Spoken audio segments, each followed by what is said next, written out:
Al-Fatihah.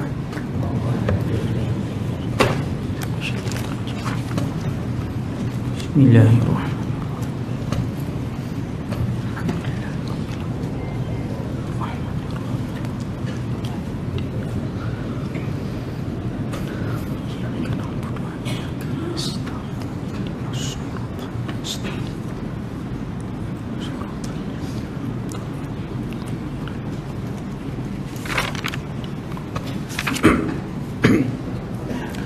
Assalamualaikum warahmatullahi wabarakatuh. A'udzu billahi minasyaitonir rajim.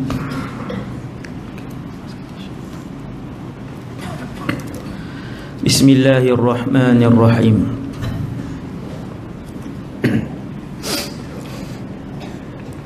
Alhamdulillahi rabbil alamin. Wassalatu wassalamu ala ashrafil anbiya'i wal mursalin Sayyidina wa habibina wa syafi'ina wa qurrati a'yunina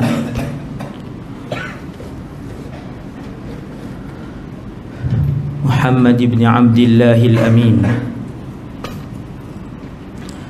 Al-mab'uthi rahmatan lil alamin wa ala alihi wa ashabihi wa man tabi'ahum bi ihsanin ila yaumiddin. Wa la hawla wa la quwwata illa billah al-aliyyil azim. Wa la hawla wa la quwwata illa billah al-aliyyil azim. Wala hawla wala quwwata illa billah al-aliyyil azim. Amma ba'd. Radina billahi rabba, kami redha Allah Tuhan kami. Wa bil islami dina, kami redha Islam cara hidup kami. Wa bi Muhammadin nabiyyan wa rasula,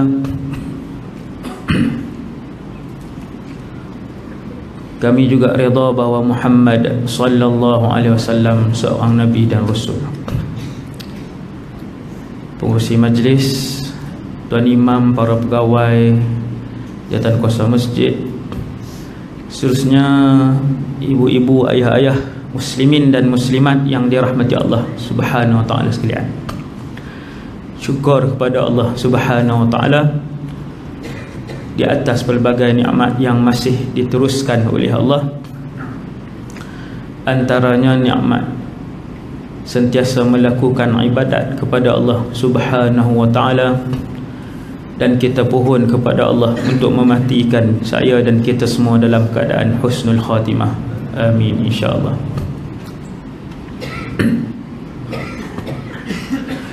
Manusia yang paling baik di dalam alam ni ialah para rasul dan para nabi. Satu hari kita akan tahu kita ni nombor berapa di padang mahsyar. Lah nombor berapa tak tahu. Pangkat macam-macam di depan, nama macam-macam di depan. Duk di dunia serban kita boleh lilit terbaik, tasbih kita boleh beli hak panjang, nama kita boleh tambah macam-macam di depan.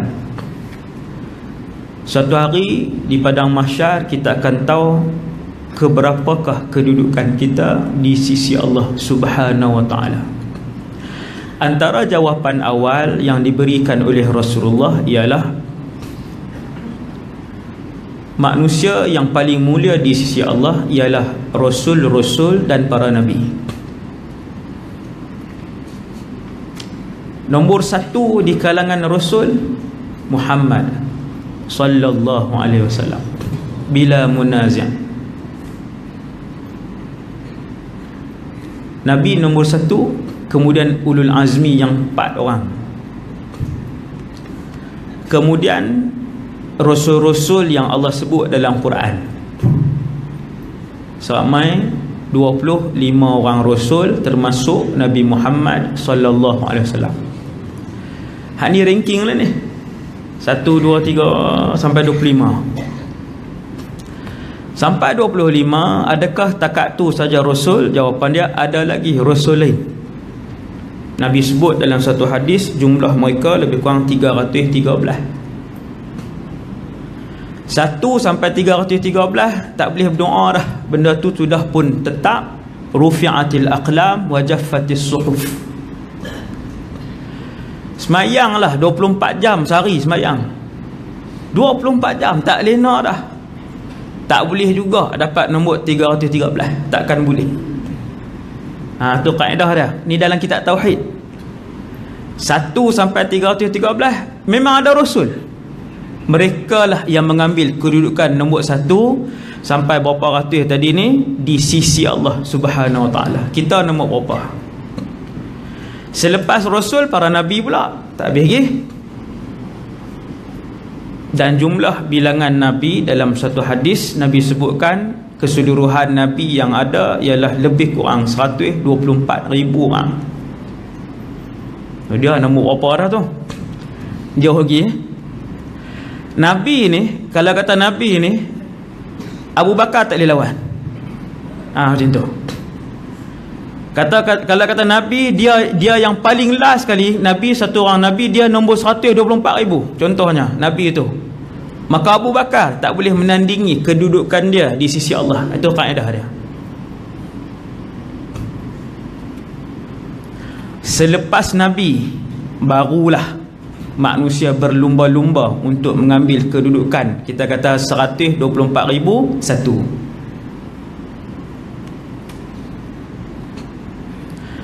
Selepas semua Rasul dan Nabi ambil kedudukan di sisi Allah Subhanahu Wa Taala, kedudukan yang paling mulia di kalangan umat ni ialah umat Nabi Muhammad sallallahu alaihi wasallam.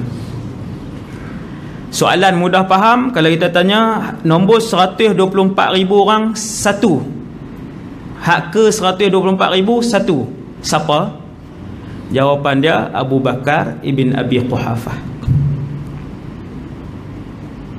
Kerana dia adalah umat Nabi Muhammad berdasarkan hadis-hadis yang Nabi sebut, mencecah puluhan hadis tentang keutamaan dan kelebihan Abu Bakar. Antaranya, seandainya diletakkan iman umat ini di sebelah timbangan dan diletakkan iman Abu Bakar di sebelah timbangan lagi, nescaya terlebih beratlah timbangan iman Abu Bakar. Berat dia lagi. Kalau kita semua ni, bukan semua ni, semua umat Nabi Muhammad,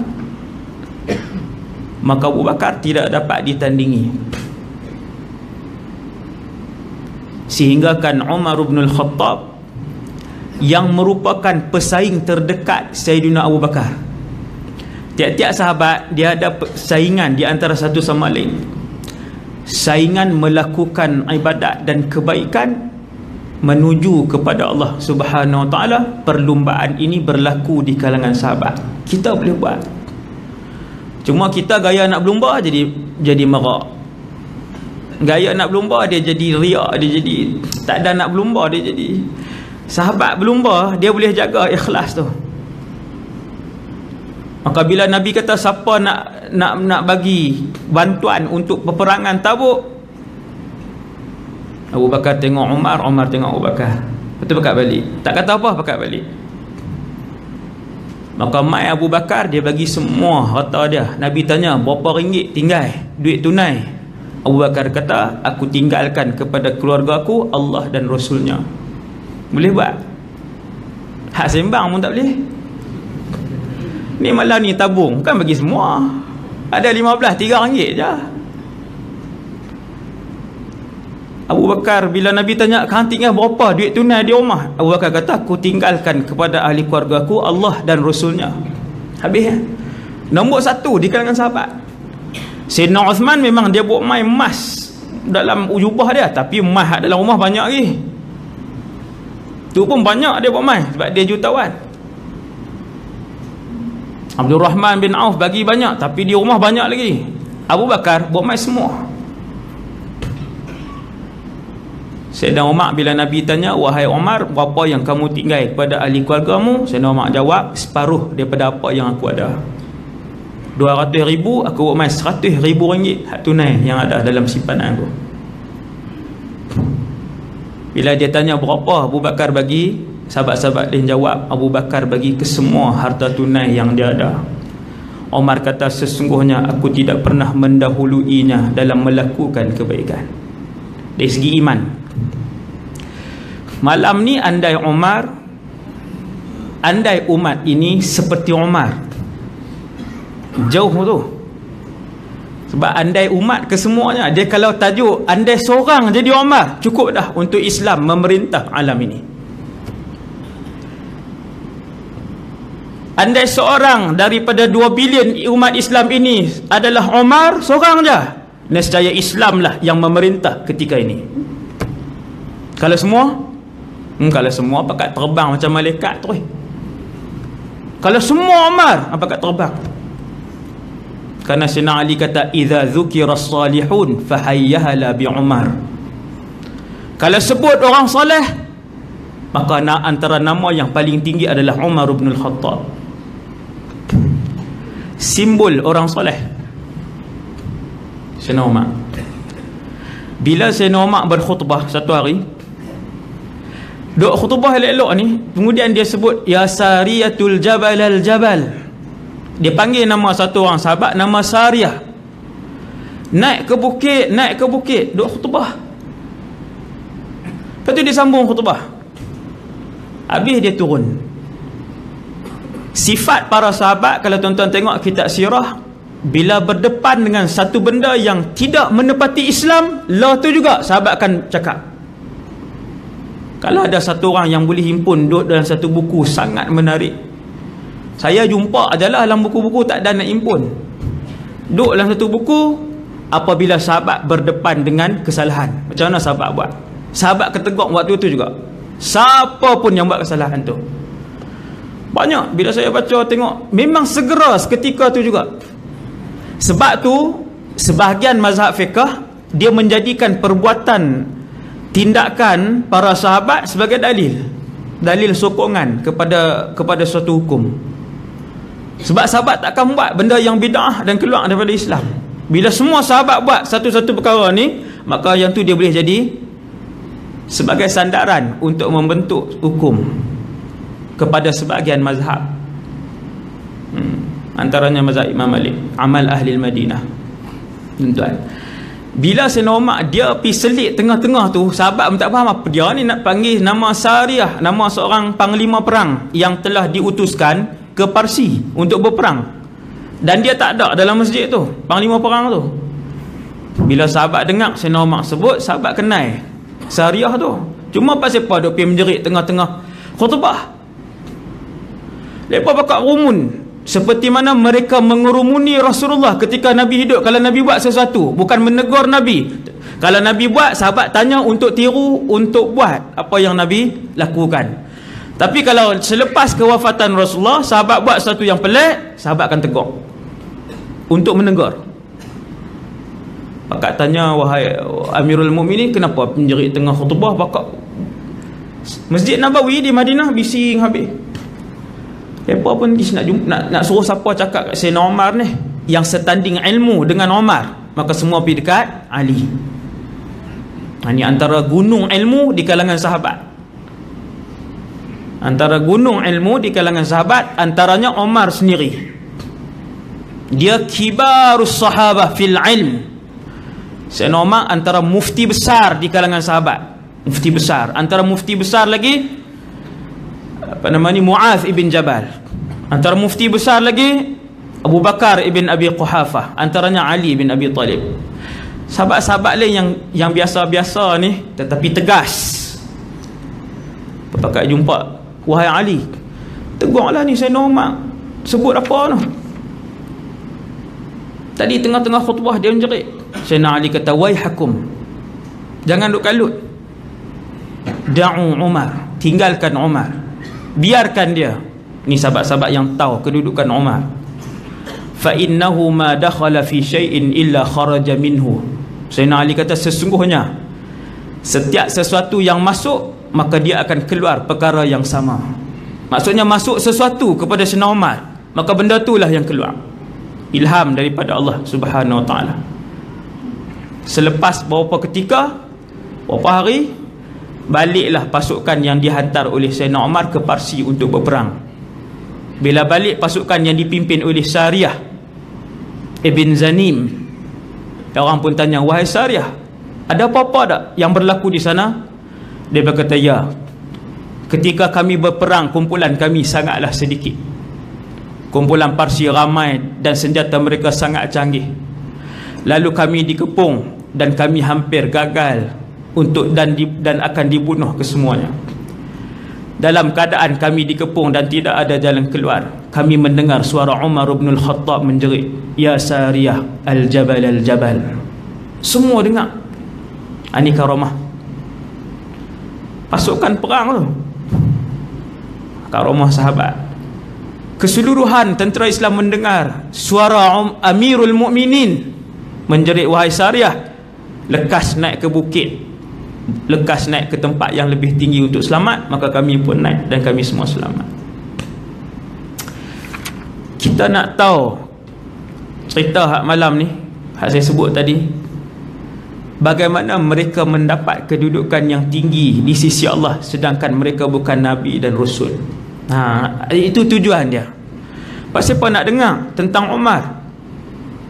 Disebabkan dia diberikan jaminan oleh Rasulullah sebagai ahli syurga ketika mana dia belum sakit dan ketika mana dia sihat walafiat, hidup di atas muka bumi Allah, duk berjalan lagi. Nabi dah kata dah, Umar min ahlil jannah, Umar ini ahli syurga.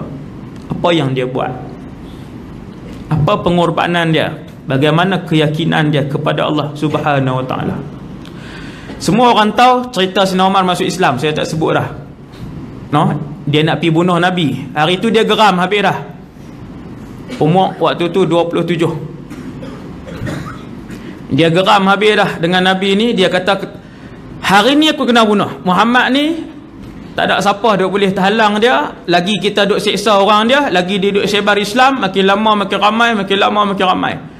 Hari ni aku kena bunuh dia, kata Umar. Balik, dia ambil baju besi, dia asah pedang dia, pedang perang. Pedang yang selalu saya sebut berpuluh-puluh kilogram pedang. Dia pun asah sarung baju besi. Bila dia keluar, orang pun nampak Umar waktu tu belum Islam, pegang sarung baju besi, pegang pedang perang. Orang tanya dia, wahai Umar, ke mana?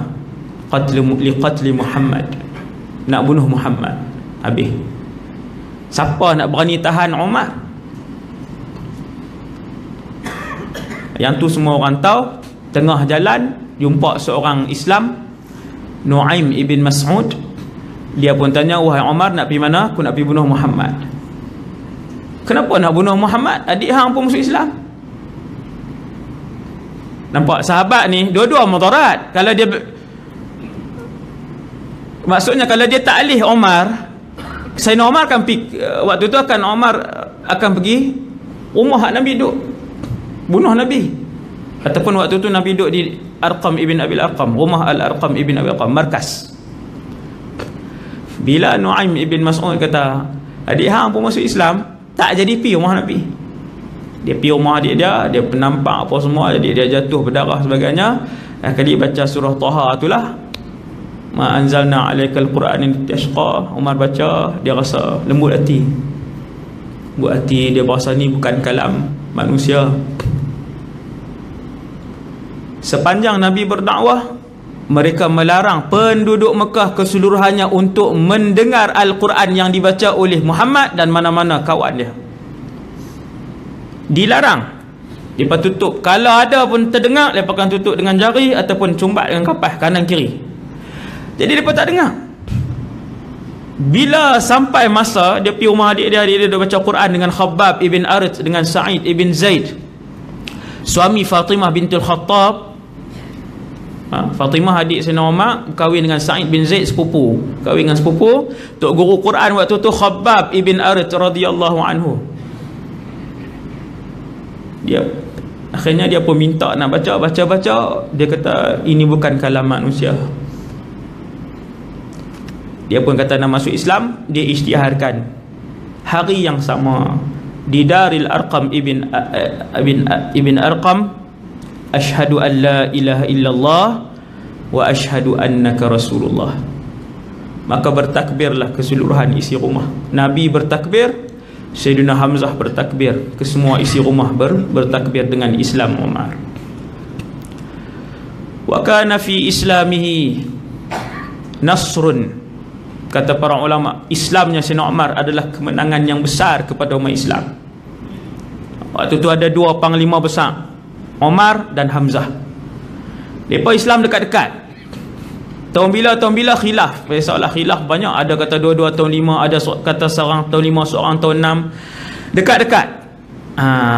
Kedua-duanya masuk Islam dalam masa yang dekat. Dan yang masuk Islam awal lagi ialah Hamzah. Lepas tu baru Sayyidina Umar. Pegang yang tu tak ada khilaf. Maka Sayyidina Umar pun ketika tu, selepas beberapa hari dia ajak Nabi, jom ya Rasulullah, bukankah kita alal haq, berada pada kebenaran? Nabi kata ya. Bukankah mereka berada dalam kekufuran dan kebatilan? Nabi kata ya. Ayuh kita keluar, isytiharkan keislaman ini, isytiharkan apa yang diminta oleh Allah Subhanahu wa ta'ala secara terang-terangan. Abu Bakar, Umar jaga depan, Sayyidina Hamzah jaga belakang. Tak ada siapa berani sentuh sahabat-sahabat Nabi SAW. Mereka pusing satu Mekah mengisytiharkan dakwah yang dibawa oleh Nabi SAW. Maka Sayyidina Umar ni, lepas tu dia dengan Rasulullah rapat, Abu Bakar, Rasulullah, Abu Bakar dan Umar. Banyak hadis Nabi sebut, banyak hadis disebutkan telah keluar Rasulullah, Abu Bakar dan Umar. Telah berada di satu tempat Rasulullah, Abu Bakar dan Umar. Telah memberi pendapat Rasulullah, Abu Bakar dan Umar. Kalau mesyuarat di kalangan sahabat, last sekali 3 orang. Last sekali 3 orang akan buat utusan.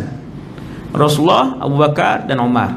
Ambil semua balik pendapat ni, bincang. Kemudian Nabi akan buat utusan. 3 ni, tuan-tuan nak tengok kawan yang rapat yang sampai ke dalam syurga, 3 orang ni. Baca kisah 3 orang ni. Yang ketiga-tiganya meninggal ketika umur 63 tahun. Kemudian dikebumikan di tempat yang sama. Mula-mula Rasulullah wafat, kemudian Abu Bakar wafat selepas 2 tahun ke bumi tepi Nabi. Kemudian lepas 12 tahun kewafatan Rasulullah, ataupun 10 tahun lepas kewafatan Abu Bakar, Abu Bakar pula ke bumi. Umar pula dikebumikan tepi Abu Bakar. Duduklah 3 orang kawan rapat ni. Nak cari kawan, cari kawan yang soleh. Kerana kawan yang soleh akan membawa kita kepada redha Allah Subhanahu wa ta'ala. Duduk sebelah-sebelah, meninggal 3 orang, umur 63 tahun, dan bangkit nanti ketiga-tiga tu pun akan bangkit bersama-sama di padang mahsyar. Nabi kata sampailah masuk syurga. Nabi kata kita akan masuk syurga beriringan. Nabi letak tangan kanan dia atas bau Umar, bau Abu Bakar. Nabi letak tangan kiri dia atas bau Umar. Nabi kata hakadha yadkhulu thalathatunal jannah. Macam inilah kita 3 jalan masuk ke dalam syurga. Ni Nabi pegang macam ni, jalan masuk syurga. Umar. Lepas Nabi wafat, Abu Bakar naik. Tak lama selepas Abu Bakar wafat, naik Sayyidina Umar menjadi Amirul Mukminin. Pusat pemerintahan masih lagi di Madinah Al-Munawwarah. Banyak berlaku pembukaan. Zaman Sayyidina Umar lah tentera Parsi jatuh, kalah dengan umat Islam. Dan zaman Sayyidina Umar lah tentera Rom juga kalah dengan orang Islam. Sayyidina Umar ni, Umar dan pembukaan bandar-bandar. Tajuk tu saja, Sayyidina Umar dan pembukaan bandar-bandar, 2 jam. Umar dan keadilannya, 2 jam. Umar dan menteri-menterinya, 2 2 jam. Ni cerita dia ni kan, cerita dia Sayyidina Umar ni. Antara benda yang Sayyidina Umar dapat dan tidak diperolehi oleh sahabat lain, Sayyidina Umar ni, benda yang dia dapat dan sahabat-sahabat lain tak dapat, kelebihan dia ialah dia banyak diilhamkan oleh Allah Subhanahu wa taala. Nabi sebut fi kulli ummatin muhaddathun. Setiap umat rasul-rasul akan ada satu orang dia ni dapat ilham banyak daripada Allah. Tuhan bagi ilham. Sehingga kan Nabi kata lau kana ba'di nabiyyun lakana Umar. Kalaulah ada nabi selepas aku, nescaya nabi itu adalah Umar. Hadis. Kalaulah ada nabi selepas aku, nabi itu adalah Umar. Disebabkan banyaknya dia mendapat ilham daripada Allah.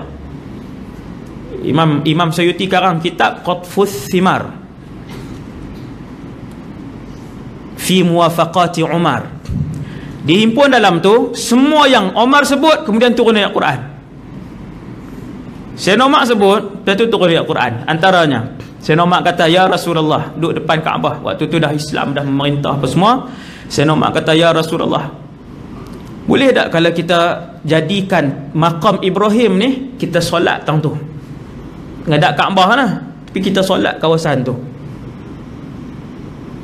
Lepas Sayyidina Umar sebut, turun ayat Quran, wattakhidhu min maqami Ibrahim musalla, dan ambillah, jadikanlah maqam Ibrahim itu sebagai tempat solat. Bukan, jangan tuan-tuan jangan faham Allah Ta'ala tiru Sayyidina Umar pula. Tu kalun. Oh, Allah tiru banyak Sayyidina Umar ni. Nah, abang kata hati Sayyidina Umar ni bersih sehingga kan dia dapat merasai apakah wahyu yang akan turun. Hati bersih dia tak ada ni, bila nur melimpah. Bila nur melimpah ni dia tak ada halangan, dia tak ada halang hati itu dengan apa yang nak berlaku. Quran ada lama dah, sebelum Sayyidina Umar lahir Quran ada dah. 114 surah tu Allah buat turun siap dah waktu Nabi lahir di langit dunia. 114 surah ready dah, tunggu nak buat turun je. Bukan Allah Ta'ala baru tengok Sayyidina Umar sebut, betul Allah Ta'ala buat turun, tidak. Tetapi bersih hati Umar ini, dia bersambung, dia boleh tahu, bukan dia dapat rasa. Maka bila dia sebut, ya Rasulullah, kalaulah kita ambil tempat maqam Ibrahim ni buat solat, Allah Ta'ala buat turun ayat, wattakhidhu min maqami Ibrahim musalla. Berpuluh-puluh kali keadaan yang Sayyidina Umar sebut, saya tak sebut semua. Kalau sebut 20 tu 2 jam. Maksudnya ayat-ayat Quran yang turun sekata dengan apa yang dicadangkan oleh Sayyidina Umar, hari yang sama ataupun waktu yang sama. Ada 20 tu. Saya sebut contoh 2-3 aja. Antaranya Sayyidina Umar dia pergi ke Nabi, masuk rumah Nabi, dia kata, ya Rasulullah, dalam rumah kamu ni kadang-kadang masuk orang baik dan masuk orang jahat, orang fasik. Wahai Rasulullah, kalaulah kamu suruh isteri-isteri kamu semua berhijab, tutup semua tu, hijab yang tutup semua tu, tinggal dengan mata je, cadangan Sayyidina Umar, maka turun ayat Quran yang mengarahkan agar semua isteri Nabi untuk berhijab. Tuan, dia sebut tu, ya Rasulullah, dalam rumah kamu ni kadang orang baik masuk, kadang orang fasik masuk. Antara yang ulama bahas, takkan dalam rumah Nabi, takkan sahabat ada fasik. Ulama bahas, kenapa Sayyidina Umar sebut ada orang baik masuk, ada orang jahat masuk? Di kalangan sahabat ada orang jahat ke? Maka jawab para ulama, di kalangan yang masuk ke dalam rumah Nabi, ada di kalangan mereka ialah munafik. Dan orang munafik ni, munafik mereka adalah fasik. Kumpulan-kumpulan munafik ini mereka adalah fasik, dan mereka bukan sahabat, kata sebagian ulama. Kemudian isteri-isteri Rasulullah ni, ayat Quran hak turun ni, hak turun saya buat contoh sikit je untuk kita dengar bersih hati Sayyidina Umar ni. Isteri Nabi satu hari, isteri-isteri Nabi ni mereka duduk, mereka bincang ramai-ramai. Hari ini kita minta kepada Nabi sesuatu, iaitu supaya Nabi bagi lebih sikit duit nak belanja dapur.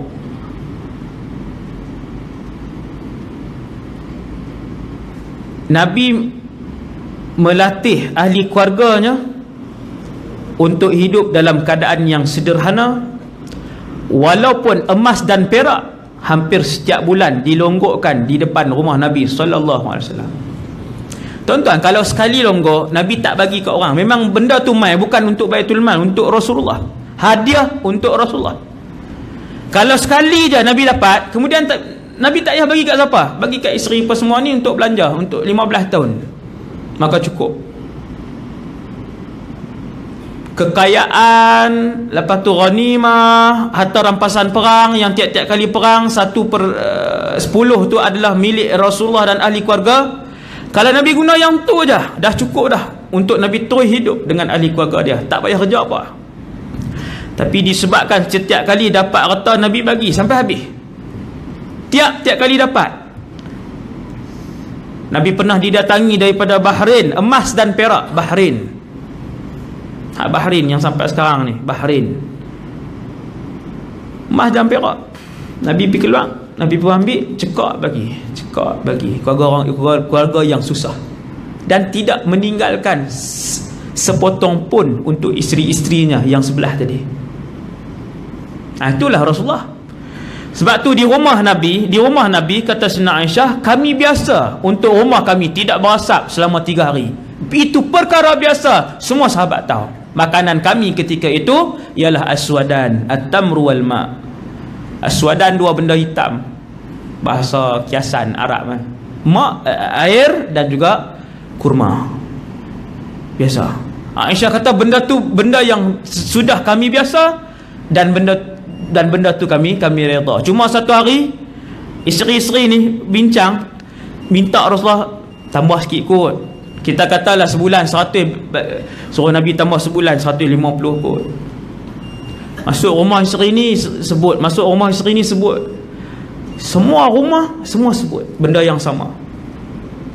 Dia himpun pula setempat, ramai-ramai sebut ke Nabi, ya Rasulullah kena tambah pun orang perempuan kan. Dia sebut ramai-ramai dia sini sebut. Dia tak seorang, dia ramai-ramai pakai sebut. Nabi kecil hati. Nabi bersendiri. Sayyidina Umar tahu. Sayyidina Umar bapa mertua Rasulullah, anak dia pun ada di kalangan hak sebelah tadi, Hafsah bintu Umar, anak dia. Jadi Sayyidina Umar tahu mereka menyakitkan hati Nabi. Sayyidina Umar pergi jumpa, memang duduk sekumpulan lagi. Sayyidina Umar kata, betapa beraninya kalian melakukan perkara ini kepada Rasulullah. Boleh jadi Allah SWT akan menukarkan kalian dengan wanita-wanita lain yang lebih soleh daripada kalian, yang lebih solehah. Isteri-isteri dia kata, wahai Umar, sampai dalam rumah Nabi pun kamu nak bagi nasihat, bukankah sudah ada Rasulullah untuk bagi nasihat kepada kami? Lepas pada tu je turun ayat Quran, ya, boleh jadi Allah akan menukarkan kalian dengan wanita-wanita lain yang lebih taat dan salihah daripada kalian. Sama hak macam Nabi sebut, sama macam hak dia sebut tu. Ayat tu memang ada dah, tapi hati Sayyidina Umar ni dia sebut tu sama hak ayat tu. Asa rabbuhu in talaqakunna ay yubdilahu azwajan khairan minkun. Allah Ta'ala turun ayat tu juga. Hak mana yang Sayyidina Umar lafaz, ayat tu juga, cuma Allah Ta'ala tambah lagi, wanita-wanita yang mungkin Allah ganti nanti, mereka ni ikhlas, mereka ni muslimah, mereka ni mukminah, zikir banyak, pahala banyak, ibadat banyak. Allah Ta'ala tambah lagi perangai, sifat isteri-isteri yang akan diganti oleh Allah dengan kumpulan isteri lain kalau kalian bersifat demikian. Kita nak beritahu isteri Nabi bukannya komen banyak pun, sikit dia. Tapi hak sikit itu di sisi Rasulullah dan di sisi keluarga Rasulullah yang mulia, dia dikira banyak. No? Bukan komen kata oven tak dapat-dapat lagi. Kan? Kita periuk banyak dah, periuk banyak, belanga banyak. Dia duduk tengok oven jiran tu. Microwave, oven apa? Oven lama, microwave. Ni abang ni sampai nak boleh cucu dah microwave tak nampak-nampak ke ni. Kalau komen condemn microwave, isteri Nabi condemn macam mana? Lagi kena lah dengan Allah. Isteri Nabi minta tambah sikit je, itu pun sudah dikira sebagai kesalahan, dosa kepada Nabi SAW. Kerana Nabi nak semua isteri-isteri dia mendapat kedudukan yang paling tinggi di sisi Allah.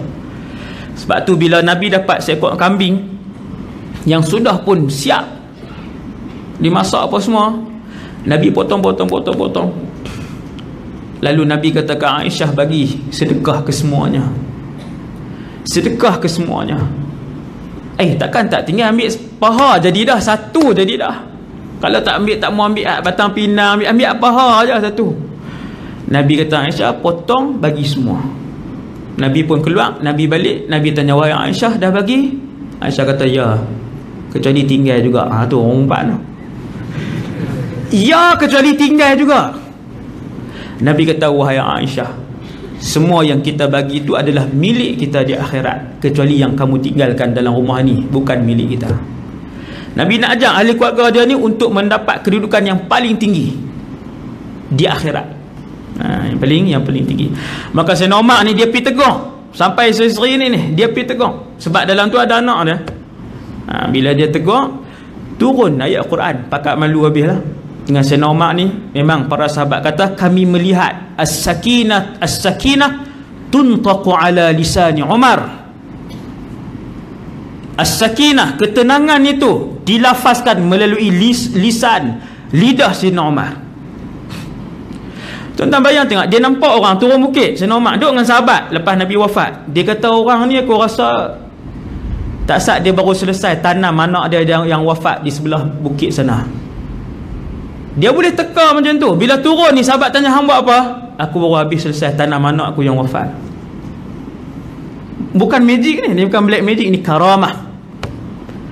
Macam tu je Sayyidina Umar ni, dia teka hari-hari ni macam tu je. Kalau dia cakap sekian-sekian macam ni.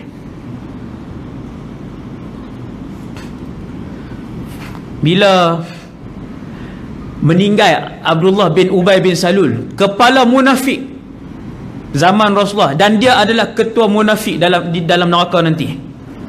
Abdullah bin Ubay bin Salul ni, dia yang pernah sebarkan berita palsu, propaganda kata isteri Nabi berzina dengan Safwan ibn Mu'attal. Wal'iyadzubillah. Dia yang sebarkan. Dia tak tuduh, dia tak kata, dia kan, semua dia sebar. Dia pergi ke orang merata, dia kata, ish, ni Safwan balik bawa Aisyah naik unta ni, takkan tak buat apa. Ayat tu, ayat orang jahat. Lepas tu buat status. Tak lagi petang warna lagi status. Benda tu juga. Betapa banyak hak berlaku hari ni, kan? Dia ni lah Abdullah bin Ubay bin Salul. Macam-macam dia panggil Nabi dengan panggilan sekian. Dia merancang untuk membunuh Rasulullah. Satu hari dia meninggal. Anak dia Islam. Dia nama Abdullah bin Ubay. Anak dia nama Abdullah juga. Maka Abdullah bin Ubay, ini Islam radhiyallahu anhu. Islam, mukmin, khalis. Bila dia meninggal, anak dia tahu tak pak ni ketua munafik? Anak tahu. Tetapi anak tetap anak, dan ayah tetap ayah. Perasaan sayang ayah, siapa tak sayang? Sebab tu bila anak Abu Jahal masuk Islam, Abu Jahal, Fir'aun umat ini, anak dia masuk Islam, Nabi kata sekejap lagi Ikrimah akan sampai. Dia akan mengiklankan keislamannya. Janganlah kalian sakiti hatinya dengan mencerca dan mengeji ayahnya. Sebab dia anak, dia tetap anak, dia tetap ada perasaan sayang, walaupun ayah dia memang ahli neraka. Abu Jahal memang ahli neraka. Abdullah bin Ubay bin Salul memang ahli neraka, tetapi anak dia Abdullah tetap ada perasaan sebagai seorang anak yang menyayangi ayah dia. Ayah dia mati, dia pergi rumah Nabi. Ya Rasulullah, kalau kamu tak berat, boleh tak bagi jubah kamu untuk aku kafankan Abdullah bin Ubay bin Salul, ayahku. Tuan-tuan, ni hak buat ke Nabi ni, hak buat ke Nabi teruk ni. Nabi nak bagi tak? Maka Nabi pun pergi ambil jubah dia, Nabi bagi. Kata para sahabat, kerana Abdullah bin Ubay bin Salul pernah menghadiahkan sebuah jubah baru kepada salah seorang bapa saudara Nabi SAW. Dia kenang bintang tu, bukan bagi ke dia, bukan bagi kepada Rasulullah, bagi kat Pak Menekan. Maka Nabi tengok orang-orang memuliakan bapa saudara dia, Nabi seronok. Nabi ambil jubah dia, bagikan Abdullah bin Ubay, balut jenazah ayah dia. Abdullah bin Abdullah pi pula rumah Nabi, ya Rasulullah, jom solat kepada ayahku. Atang ni nak suruh semayang kat kepala munafik yang Allah larang. Nabi, sifat Rasulullah, Nabi dia tak pernah berdendam dengan manusia, nak simpan lama-lama, tak ada. Nabi pi, bila dengar kata Nabi nak pergi semayang, Sayyidina Umar pun mai. Nabi pun berdiri sampai depan jenazah Sayyidina Umar. Daripada Nabi nak masuk tu, Sayyidina Umar kata, ya Rasulullah, bukankah dia yang melakukan sekian-sekian kepada kamu? Nabi tetap berjalan. Sampailah Nabi duduk berjalan, Sayyidina Umar duduk ikut ni, ya Rasulullah, bukankah Allah melarang kamu? Nabi berdiri depan jenazah Sayyidina Umar, dia berdiri depan Nabi. Ni cengeng ni, cengeng sungguh. Dia berdiri depan Nabi, jenazah duduk tak mana? Duduk belakang dia. Dia kata, ya Rasulullah, Allah tidak mengizinkan kamu. Wahai Umar, ana Rasulullah, wahai Umar, aku pesuruh Allah. Dah kawan tu berdiri, Nabi nak buat macam nak pun menampang. Nabi kata, wahai Umar, aku pesuruh Allah. Allah bagi pilihan kepada aku, sama ada kamu istighfar kepada mereka wahai Muhammad, ataupun kamu tidak beristighfar. Wahai Umar, aku memilih untuk beristighfar lebih daripada 70 kali kepada mereka. Hati rahmat ni. Oi, dia tuduh Nabi ni, tuan-tuan baca Abdullah bin Ubay ni, hak dia buat onak ke Nabi ni, dahsyat-dahsyat punya, nak bunuh Nabi, semua dia. Tapi Nabi tetap memilih untuk beristighfar padanya. Turun waktu tu ayat Allah SWT tegur Nabi SAW, wala tusalli ala ahadin minhum mata abada. Wahai Muhammad, jangan sekali-kali kamu sembahyang kepada mereka ni. Wala taqum ala qabri. Nah, ayat selepas tu macam mana tahu? Wala tusalli ala ahadin minhum mata abada. Kemudian Allah tambah lagi, mengkafankan dia pun tak boleh. Jangan kamu buat wahai Muhammad, dan mengkebumikan dia pun tak boleh. Maksudnya Allah larang daripada Nabi buat. Sama hak macam yang disebutkan oleh Sayyidina Umar. Kemudian bila berlaku tuduhan zina tadi ni, saya tak mau sebut kisah dia jadi panjang. Nabi balik perang, sebut juga kan, Nabi balik perang. Kemudian Sayyidina Aisyah duduk dalam tu haudash tu. Haudash tu tuan-tuan tengok orang bawa tu lah, 4 orang bawa tu kan. Lepas tu ada macam kemah tengah tu. Tu orang haudash. Aisyah ni dia ringan, Sayyidatina Aisyah radhiyallahu anha, dia ringan, dia duduk dalam tu. Dalam perjalanan nak balik pergi Madinah, Nabi berhenti saat Sayyidina Aisyah pergi qada hajat. Kemudian dia patah balik mai, ni hilang, pantai hilang, dia pergi cari balik. Orang nampak dah Sayyidina Aisyah masuk, orang tak perasan, dia keluar balik kali kedua. Nabi pun kata bergerak, semua bangkit, jalan, pergi. Yang Sayyidina Aisyah duk cari di padang pasir, duk cari. Kemudian Nabi akan setiap perang ataupun musafir, Nabi akan arahkan, tugaskan seorang tengok benda apa tertinggal, kalau ada barang. Ini Rasulullah. Waktu tu yang bertugas Safwan ibn Mu'attar radhiyallahu anhu. Dia pun patah balik apa semua, tengok ada seorang wanita, dan dia pernah melihat Sayyidatina Aisyah sebelum ayat hijab, ayat yang mewajibkan hijab turun. Dia kenal Sayyidatina Aisyah, tak sembang apa, dia cuma kata zawju Rasulillah, isteri Rasulullah, satu ayat. Kalau kita lah tadi pergi mana? Orang duk ingat apa ni, mereka nak sampai Madinah dah. Tak sapi berak, lepas tu pergi cari nyembang ni, bertepuk lah apalah. Punya haram zaman hari ni. Suami orang, isteri orang mau bertelefon, hantar mesej WhatsApp isteri orang. Satu ayat ya sahabat Nabi ajak. Satu ayat aja, zawju Rasulillah. Aisyah tak jawab apa. Buat turun unta, naik satu bawa. Nabi sampai masuk habis dah dalam Madinah. Safwan berjalan bawa isteri Nabi. Status Abdullah bin Ubay Mas'ud, Facebook dia pun naik. Tidak berlaku sesuatu kah? Tunggu selepas ini punya status. Apa dia pula? Safwan pulang dengan isteri Muhammad. Tunggu status seterusnya. Orang gila status ni. Ada jenis gila 3 jam sekali buat naik, 3 jam sekali update, 3 jam sekali kan dah kerja. Lama zaman hari ni. Betul-betul fitnah orang tu, fitnah orang ni. Ambil berita tak pasti.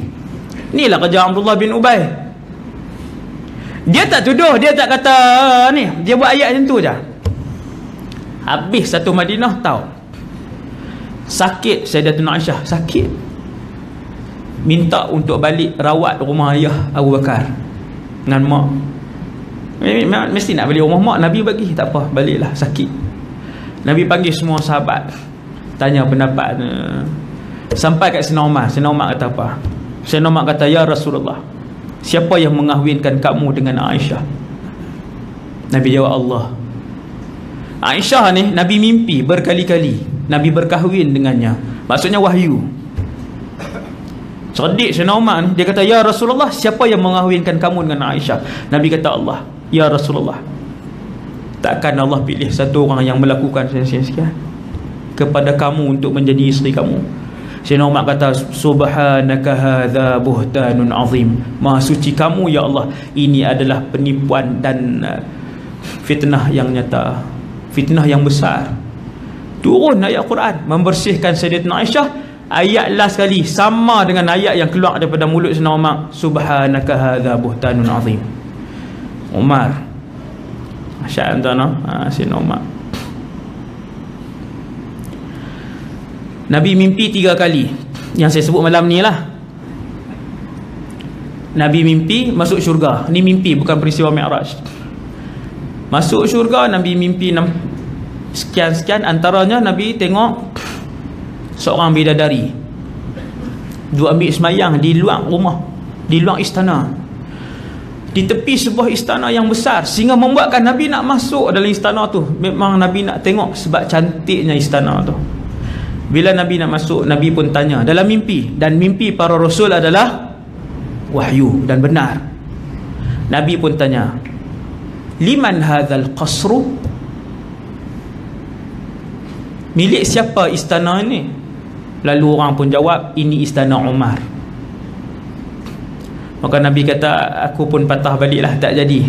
Sebab duk teringat Sayyidina Umar tu, kan? Teringat sifat Sayyidina Umar. Nabi kata, aku teringat sifat kamu wahai Umar, aku pun undur baliklah, tak jadi nak masuk tengok istana kamu. Maka menangis Sayyidina Umar. Sayyidina Umar kata, a'alaika agharu ya Rasulullah, takkan dengan kamu aku nak cemburu wahai pesuruh Allah. Kamu yang mengajar kami untuk mengenal kepada Allah Subhanahu Wa Taala. Yang kedua, Nabi tidur, Nabi minum susu dalam mimpi. Minum susu. Banyaknya Nabi minum susu tadi, minum. Nabi rasa susu itu memenuhi seluruh tubuh Nabi sampai keluar di celah-celah jari. Susu ni banyak. Kemudian ada baki dalam bekas tu sikit, Nabi pun bagi kepada Sayyidina Umar. Abu Bakar pun tanya, ya Rasulullah, fama awal tahu? Apa tafsiran dia? Nabi kata, ilmu. Maka dengan sebab tu Sayyidina Umar, dia antara yang paling alim di kalangan sahabat. Alim. Bila berlaku apa masalah, mereka akan rujuk Umar ataupun Ibnu Abbas ataupun Ali dan sebagainya ni, yang mufti-mufti besar di kalangan sahabat. Kemudian Nabi mimpi tidur. Ni semua riwayat Bukhari Muslim, sama ada Bukhari atau Muslim. Nabi tidur, kemudian Nabi tengok sahabat pakai baju. Nabi tengok orang yang sangat ramai pakai baju. Ada di kalangan mereka pakai baju takat ni saja, takat dada. Baju tak cukup. Ada yang pakai setengah, ada yang pakai. Dalam Nabi duduk tengok lalu ramai ni, kemudian Nabi nampak Sayyidina Umar yang lain daripada semua orang. Nabi nampak, Nabi kata, aku melihat Umar wa alaihi qamisun ijtarrahu, dia memakai satu baju, dan baju itu pula melabuh-labuh di atas tanah, labuh sampai belakang, duduk heret. Sayyidina Umar terpaksa heret baju tadi. Sahabat tanya, ya Rasulullah, fama awwaltahu, apa maksud dia, apa yang kamu nampak itu? Nabi kata, ad-din, iman. Iman. Ketika semua sahabat ni hebat dah, tetapi dia punya iman mereka tu Allah Ta'ala tunjuk ke Nabi pakai baju dia jadi tak apa cukup, berdasarkan iman masing-masing. Yang Umar punya iman ni meleret-leret ke bawah sampai dia duduk bawah tu. Iman Sayyidina Umar. Kemudian tuan-tuan,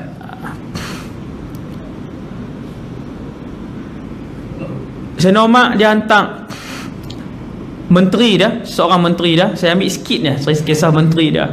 Satu je saya ambil. Banyak kan? Satu je. Nama sahabat ni Amr bin As, menteri besar Sayyidina Umar. Sayyidina Umar Perdana Menteri di Madinah. Dia hantarlah gubernur dia, wali kan, hantar gubernur. Dia Amirul Mukminin, pusat pemerintahan di Madinah. Antara sahabat yang dihantar ialah Amr ibn As. Masyhurlah Amr ibn As ni pergi ke Mesir. Terkenal lah Mesir ni dengan bilangan orang Islam yang ramai waktu tu sebagainya. Di Mesir ada Sungai Nil. Sampai 1 tahun Sungai Nil berhenti. Setiap tahun Sungai Nil akan berhenti. Bila Sungai Nil berhenti, gubernur yang Sayyidina Umar hantar ni, Sayyidina Amr bin As, dia pun tengok orang-orang Mesir siapkan seorang anak dara yang sangat cantik, dengan pakaian yang mewah, penuh dengan perhiasan emas perak di badan. Lalu Amr bin As tanya, untuk apa ni? Orang Mesir pun jawab, tiap-tiap tahun Sungai Nil akan berhenti. Sungai hak terpanjang di dunia, tuan-tuan. Tuan-tuan pergi tengok kapal pun ada kan? Saya pergi dah, alhamdulillah, tahun lepas Allah Ta'ala bagi peluang naik kapal sebagainya. Buaya lah, ada kawasan ada buaya, ada kawasan. Sungai ni sungai terpanjang. Sebab tu orang Mesir 70% tanah dia adalah kosong, padang pasir. 30% orang Mesir semua duduk sepanjang Sungai Nil. Tanah Mesir yang lain kosong, kecuali satu tempat lagi, nama apa, Fayyum kot, tak silap saya. Ada satu tempat tu yang tempat Nabi Yusuf tu, Fayyum, situ ada ayam. Yang lain semua duduk di sepanjang Sungai Nil. Bila sungai tu berhenti, mereka pun nak korbankan seorang wanita. Syaitan ni tuan-tuan, yang paling dia seronok sekali ialah apabila bunuh seseorang manusia untuk dipersembahkan pada dia. Yang tu yang dia paling seronok. Kalau berlaku perang, lagi syaitan suka. Bunuh kanak-kanak, tuan-tuan tengok di Syria, bunuh kanak-kanak. Yang tu yang paling dia suka. Maka sungai akan berhenti. Kalau tak bagi, tak buat majlis ni, majlis serahkan korban, maka sungai akan terus surut, tak berjalan. Maka Amr bin As kata, jangan, kerana Islam melarang untuk kita memuja syaitan dan iblis. Maka tak buat. Sungai berhenti, hari kedua berhenti, lepas sebulan berhenti, lepas turun. Sungai yang sungai paling panjang di dunia, tuan-tuan, akhirnya surut sampai nak ranap ke bawah. Sungai tadi sampai nak surut. Sayyidina Amr bin As, sahabat, dia tak ada jalan, hantar surat pergi Madinah. Kot nak buat turun peruntukan tambahan pusat kan, 2 bilion ke apa ke berapa ni nak buat ayak baru ni, buat paip kan, hantar surat. Sayyidina Umar pun tulis balik surat.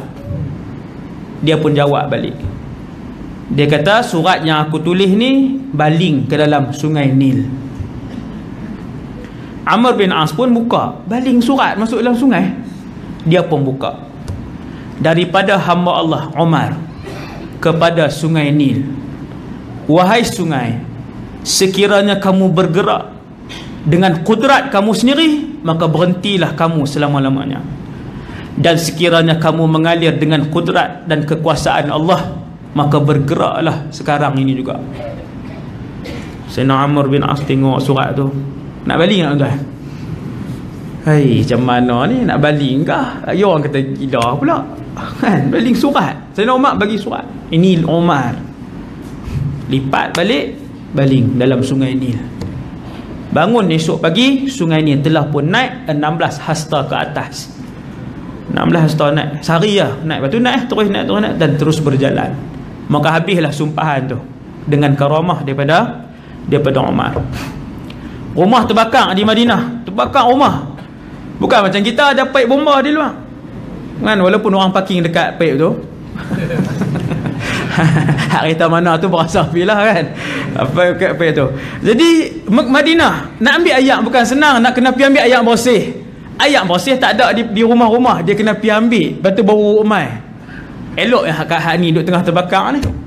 Lepas panggil Sayyidina Umar tulis 3 perkataan je, 4 perkataan. Ya nar, wahai api, uskuni biiznillah. Tenanglah kamu dengan izin Allah. Tulis atas kertas tu, tulis dia duduk di ni, tulis lagi. Bagi kat api tu. Ambil surat tu, 4 perkataan tu bagi kat api. Maka api pun padam. Gempa bumi di Madinah. Berlaku gempa bumi di Madinah. Orang cari siapa? Cari Sayyidina Umar. Panggil Amirul Mukminin, wahai Perdana Menteri, wahai Perdana Menteri. Keluar Amirul Mukminin ni bergegang. Sayyidina Umar pun alhamdulillah wassalatu wassalamu ala Rasulillah. Dia pun berkhutbah. Bumi tu tak berhenti lagi. Dia ambil tongkat dia ketuk atas bumi Madinah tu, dia ketuk, dia kata qarri, berhentilah kamu daripada bergegar. Alam a'dil alaik, bukankah aku telah berlaku adil dalam pemerintahan aku? Fastaqarratil ard min waqtiha, waktu tu juga bumi Madinah berhenti. Sebab yang ketuk tu seorang pemimpin yang adil. Kalau orang lain buat salah, maka hukuman dia macam mana yang Nabi tetapkan. Tapi kalau ahli keluarga dia buat salah, double. Hari ni terbalik. Tak payah sebut lah kan. Kalau orang lain buat salah, okey, laksanakan hukuman. Kalau ahli keluarga buat, yang tu jangan, simpan elok-elok. Terbalik. Sayyidina Umar zaman pemerintahan dia, kalau ahli keluarga dia buat salah 2 kali, anak dia seorang nama Abdul Rahman ibn Al-Khattab. 10 minit lagi habis insya-Allah. Abdul Rahman ibn Al-Khattab, anak Sayyidina Umar, Abdul Rahman, kemudian Abdullah bin Umar, Abdul Rahman bin Umar, Abdullah bin Umar. Yang warak ni, yang Nabi puji, Nabi kata sebaik-baik lelaki adalah Abdullah bin Umar, sekiranya dia membanyakkan semayang malam. Abdullah bin Umar ni alim, mufti di kalangan sahabat, alim. Ada seorang adik ni nama Abdul Rahman bin Umar. Waktu Amr bin al-As jadi gubernur Sayyidina Umar di Mesir, Abdullah dengan Abdul Rahman pergi Mesir, duduk di sana tolong ayah dia. Duduk di sana, kemudian satu hari Abdul Rahman ni dia minum arak. Kita tahu dia ada juga anak Sayyidina Umar, kan ada yang buat salah kan, minum arak juga. Sekali itu tuan-tuan, sekali itu. Macam mana boleh berkawan dengan satu orang ni, saya lupa, ada satu orang ni minum arak sekali tu lah. Dan bezanya pada zaman tabi'in bila buat kesalahan dengan zaman kita, bila Abdul Rahman bin Umar anak Sayyidina Umar ni minum arak sampai mabuk, dia dengan seorang lagi, kedua-duanya pergi menghadap Amr bin al-As tanpa dipaksa, tak payah tangkap, pergi menghadap. Wahai Amr bin al-As, kami melakukan kesalahan, sebablah kami. Nampak? Mereka sendiri bertaubat kepada Allah, mereka sendiri. Apa Amr bin al-As nak buat ni? Anak Perdana Menteri ni, dia menteri besar je. Menteri besar boleh buang bila-bila. Dia tak boleh buat benda yang tak sama dengan tokeh. Ni anak Sayyidina Umar Amirul Mukminin, presiden di Madinah, minum arak, takkan nak lakukan hukuman. Ini para sahabat. Amr bin al-As dia tak minta izin kat Sayyidina Umar. Dia tak minta izin, memang dia lakukan. Ta'zir kah? Tak ingat kan. Rotan berita tu sampai kat Putrajaya ni Madinah. Kan, berita sampai di Madinah. Siapa Perdana Menteri?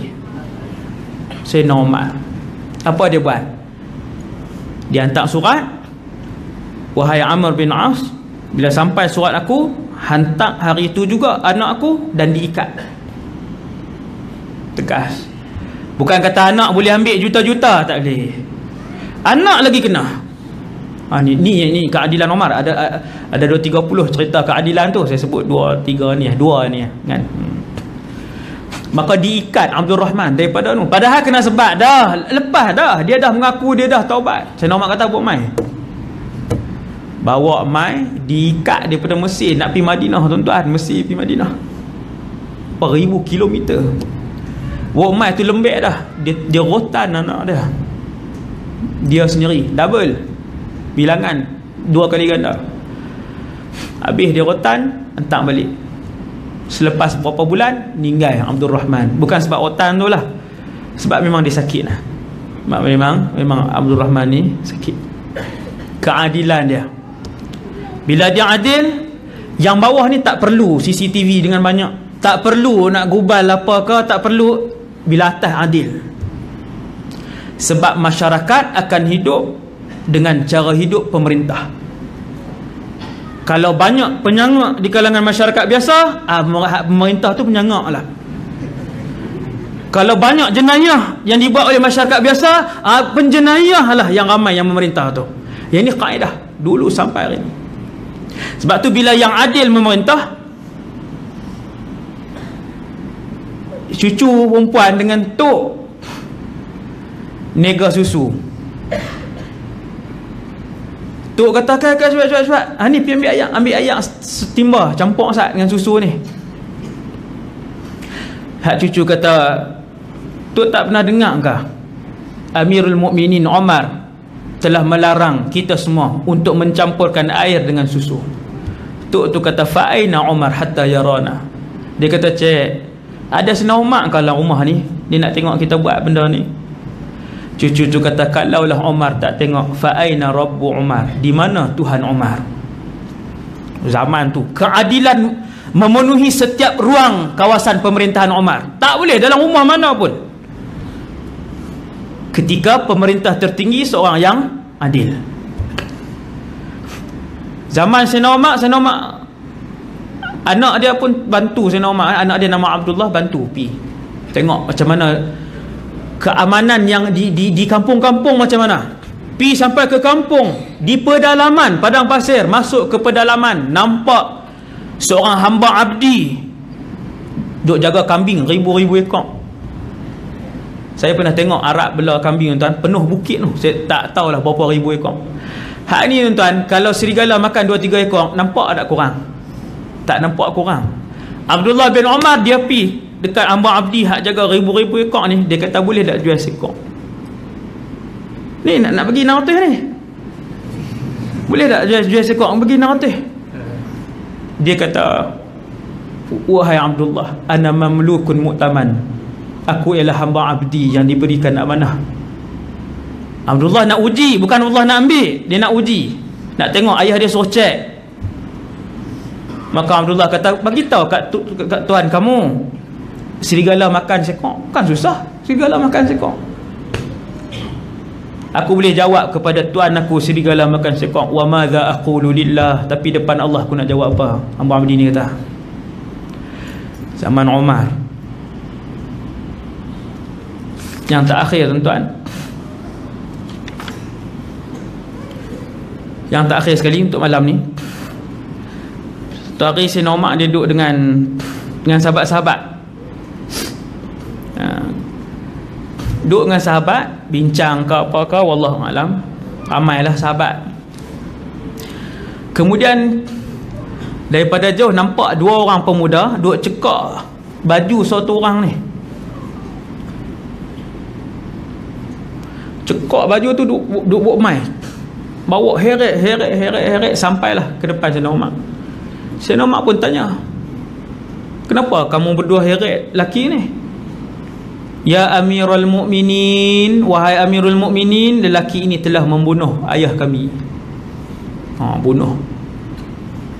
wa nahnu nuridul qisas, kami nak qisas, bunuh balas.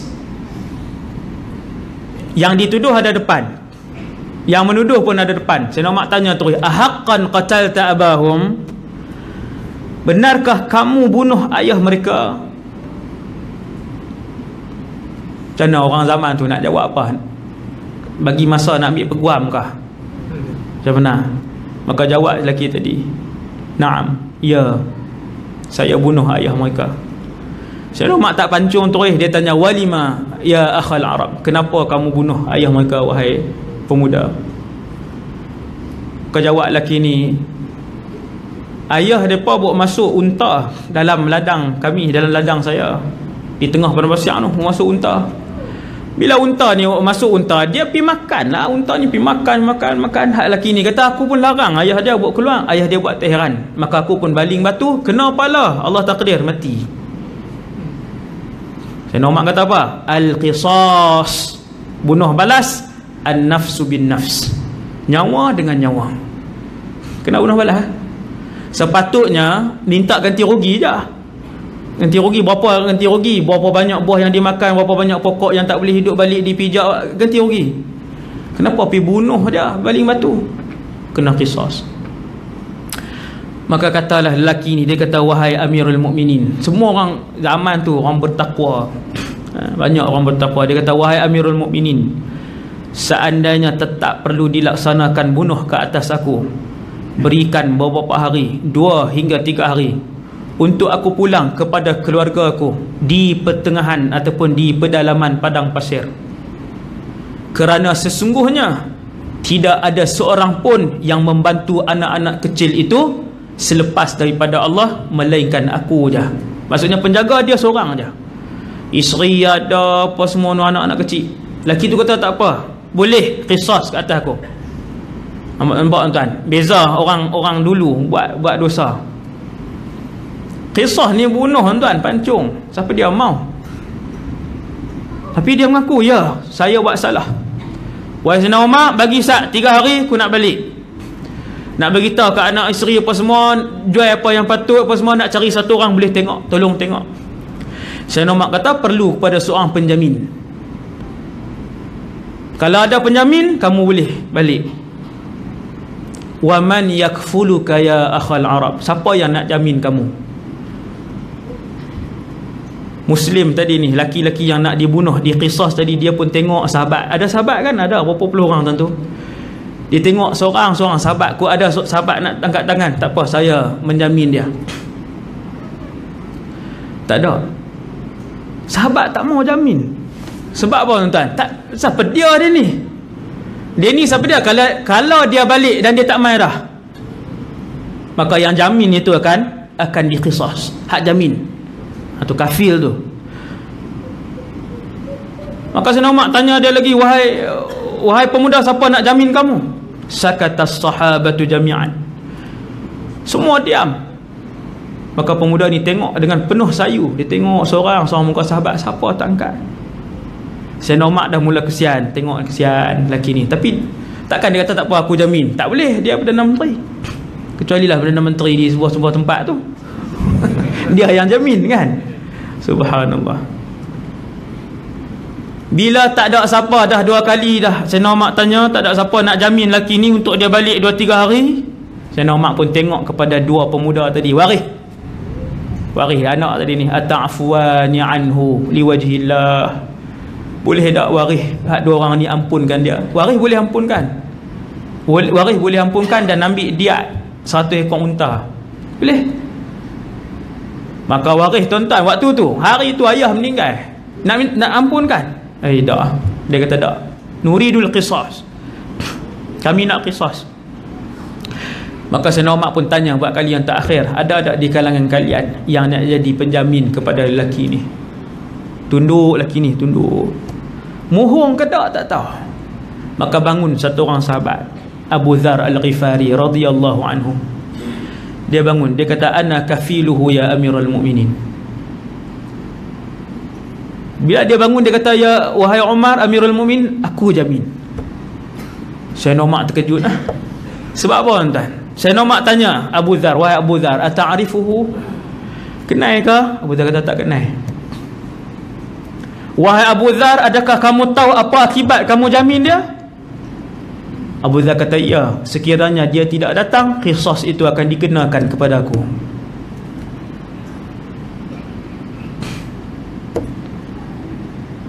Maka Abu Dhar pun jamin dia. Laki ni pun balik, Sayyidina Umar pun balik, Abu Dhar pun balik, dua waris tadi pun balik, semua orang bersurai. Baliklah laki tadi. Sayyidina Umar kata 3 hari, 2 atau 3 hari datang sebelum matahari terbenam, maghrib. Maka berlalulah 1 hari, tak mai. Dia boleh mai hari pertama, dia boleh mai. Laki Badui tadi tak mai. Arab Badui je, Arab padang pasang, tengah padang pasang, Arab Badui, Arabi. Dalam hadis ni sebut Arabi ni Badui. Hari kedua habis, Badui ni tak mai. Hari ketiga habis. Hari ketiga masuk asar, orang pun azan. Kemudian habis sembahyang asar, semua orang tunggu. Sayyidina Umar pun pergi tempat tu, tempat memutuskan hukuman, tempat nak menjatuhkan hukuman. Di situ nak pancung. Abu Dhar pun pergi, 2 waris pun pergi, Sayyidina Umar pun pergi di situ, orang ramai pun mula berhimpun tunggu. Asar dengan maghrib tuan, kat lama mana? Kan duk cicah teo lah apa sikit. Ambil 5. Masa pun berlalu. Sayyidina Umar duk perhati. Dia duk, Sayyidina Umar ni dada duk gencang dah ni. Sahabat-sahabat lain pun duk gencang dah. Dada pasal apa? 5.5 tak mai, 6 tak mai, 6.5 tak mai. Kalau bahasa kita lah, 6.5 tak mai, 7 tak mai. Muka Sayyidina Umar semua akan duk tengok dah. Sebab seorang sahabat Rasulullah yang tak bersalah, hukuman tetap hukuman, akan dijatuhkan hukuman, dia akan dipancung. Abu Dhar. Abu Dhar kata kat Sayyidina Umar, aku menjamin dia kerana aku melihat kebenaran pada wajahnya. Sahabat lain tak kata apa. Sampai pukul 7, kita katalah sampai 7 lah maghrib berapa? 7.20. Sampailah 7.16. Oh, kira dekat-dekat dah tu, tak mai lagi. Sayyidina Umar kata, wahai Abu Dhar, kamu tahu apa yang perlu dilakukan. Kencung lah.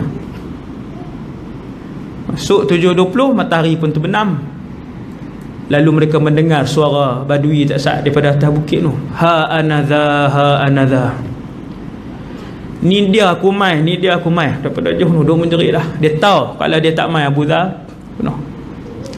Bila dia sampai dekat, Omar tanya dia, wahai Badui, kalau kamu tak mai pun tak ada siapa nak pergi cari kamu. Kami pun tak tahu hang duk mana. Maka Badui ni jawab, wallahi ma alayya min Umar. Aku tak pernah berhutang dengan Umar. Aku tak pernah berhutang dengan orang ramai. Walakin alayya min alladhi ya'lamu sirra wa akhfa. Tetapi aku berhutang dengan Tuhan, iaitulah Allah yang mengetahui secara segala rahsia dan benda yang tersembunyi. Sebab iman. Mai ni sebab iman. Wa wallahi ya amirul mu'minin, demi Allah wahai amirul mu'minin, aku datang dan dalam keadaan meninggalkan ahli keluargaku yang masih kecil. Tidak ada siapa yang menjaga mereka kecuali Allah.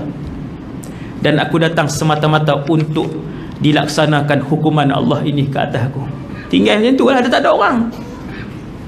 Tapi sebab iman. Dengar lelaki tu cakap, Sayyidina Umar merambung habis ni, fatahaddaratid dumu'u ala lihyati Umar. Oh, ayat mata penuh ni. Sayyidina Umar teriak, sahabat semua teriak, sahabat semua jenis-jenis tu lah kan, semua jenis mudah mengalirkan air mata ni. Pakai teriak. Sayyidina Umar pun kalih kat waris tadi, adakah sampai sekarang kamu berdua tidak ampunkan dia? Kau jawab dua orang waris tu, bahkan kami ampunkan lelaki ni. Tu orang kata keberkatan dalam kepimpinan seorang pemimpin yang adil, dia akan mengalir ke dalam kehidupan masyarakat seluruhnya. Walhamdulillahirabbil alamin. Yang baik daripada Allah, yang lemah dan kurang daripada diri saya sendiri. Aqulu qali hadza astaghfirullahal azim li wa lakum. Subhanakallahumma wa bihamdik asyhadu an la ilaha illa anta astaghfiruka wa atubu ilaik. Bismillahirrahmanirrahim. innal insana lafi khusrin illa alladhina amanu wa amilus solihati wa tawassaw bil haqq. Bismillahirrahmanirrahim. Alhamdulillahi rabbil alamin. Wassalatu wassalamu ala asyrafil anbiya'i wal mursalin wa ala alihi washabihi ajma'in. Allahumma 'allimna ma yanfa'una ya Allah, ajarkanlah ilmu yang bermanfaat pada kami. Wanfa'na bima 'allamtana ya Allah, manfaatkanlah ilmu yang Kau curahkan pada kami. Wazidna ilman wa amalan wa ikhlasan fi hayatina. Tambahkanlah pada kami ya Allah ilmu, amal ibadah dan keikhlasan dalam kehidupan kami.